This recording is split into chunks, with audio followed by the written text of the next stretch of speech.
Hello, my name is Todd Heberlein and I'm the chef at Wilson Farm in Lexington, Massachusetts. And today I'm going to make for you one of my favorite dishes with one of the first crops of spring, roasted pork tenderloin with a rhubarb thyme jam.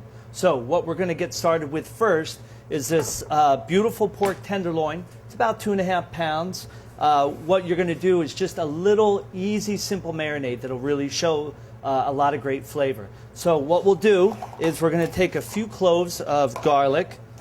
And usually what I do is I just give it a little smash with my knife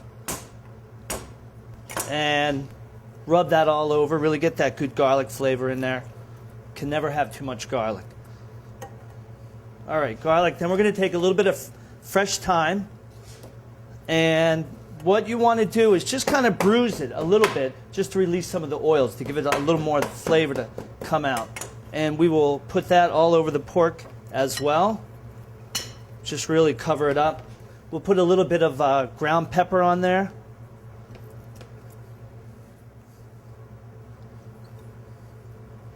It smells great already. And a little bit of extra virgin olive oil. We'll just rub that all over the meat as well. And that's it. Very simple, very easy. I'm going to wrap this with plastic wrap now and put it in the refrigerator for about 2 to 4 hours at least, just to get all that nice flavor in there. Okay, and now we're going to make the rhubarb thyme jam. Now I know that might sound a little bit different from what you're used to, but this is a great way to use rhubarb, and we've added a few other ingredients that are going to add a couple layers that you might not have thought of. So the first thing I'm going to do is I'm going to add some white wine to a pot, and I'm going to put in 1 star anise, which is going to give it just a really exotic, nice flavor. A couple slices of crystallized ginger. They're going to go in there as well. And we'll turn the stove on low, and we're going to let that reduce a little while, just enough to concentrate and get a little bit syrupy. Okay, so the wine is reduced as far as we would like it, so next we're going to add a little bit of orange juice and a few sprigs of fresh thyme, just to make it a little more savory. It'll go really well with the pork. Okay, and then we're going to let that reduce for about 6 or 7 minutes to a thicker consistency. Okay, so our orange juice is at the perfect spot right now. So we're going to add our rhubarb.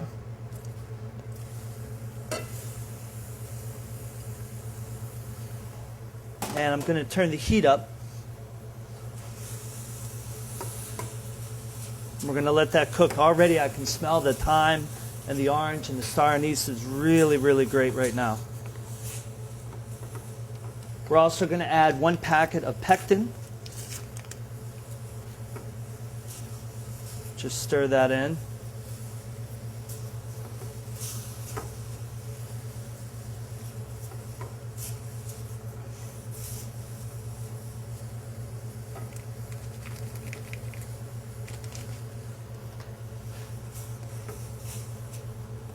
Just make sure while you're mixing, you get all the lumps out of the pectin and it's mixed in completely and thoroughly.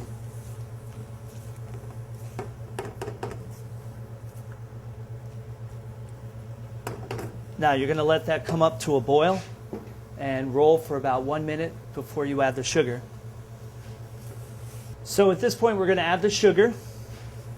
Now rhubarb on its own already is pretty fairly tart, so a good amount of sugar is needed for this.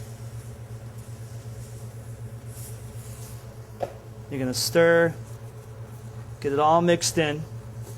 Just be really careful at this point. The jam is very hot. It's already a great color, and you'll notice when you make this a few times, as the season goes along, each batch will be a little bit different in color. Okay, once you have the sugar all mixed in, we're going to let it come up to a boil. We want to make sure it all dissolves in there. So now it's come up to a very steady rolling boil. It's nice and hot, so be careful. We're going to let it go for about another minute and then shut it off. Okay, so it's ready. So at this point, you're going to very carefully take out the star anise and the thyme. And then it usually takes a minute or so to find the ginger. When I first started making jam, well, right before I started doing it, I was a little apprehensive because it seemed to me something that was, I don't know, a little mysterious, or something that was passed down from generation to generation that people had to learn. Once I got the basics down with the pectin, it really became a lot easier, and I found that I started to explore doing different jams all the time. So don't be afraid of it. It's a lot of fun, and it's a great way to utilize a lot of good fresh produce that's available throughout the year. Now I'm going to set this aside and let it cool. Okay, so at this point, our pork is rested for about 4 hours. This is going to be great. I mean, the thyme on there, the garlic, it's going to be fantastic. I have a hot pan going already, a nice hot saute pan. I'm going to coat the pork with a little bit of salt. Make sure you get it all nice and even. Now this, once with the thyme and the garlic, you kind of want to push it to the side. You don't need to put it in the pan with the pork, but you'll put it underneath when it goes into the oven. So add a little oil. Nice hot pan is really key. And we'll drop that right in there.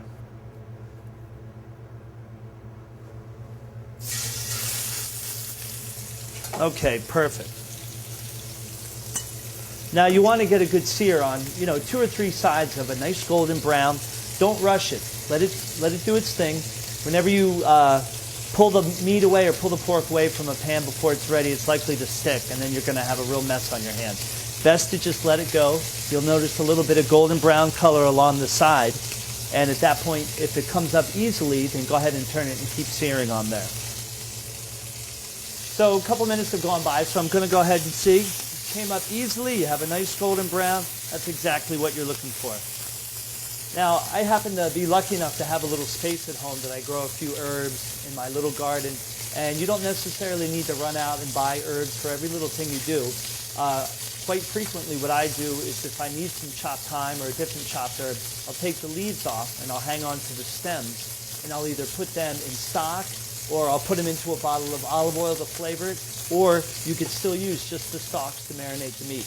It'll still get the flavor. It's a great way to utilize all of the herb, and you save a few bucks.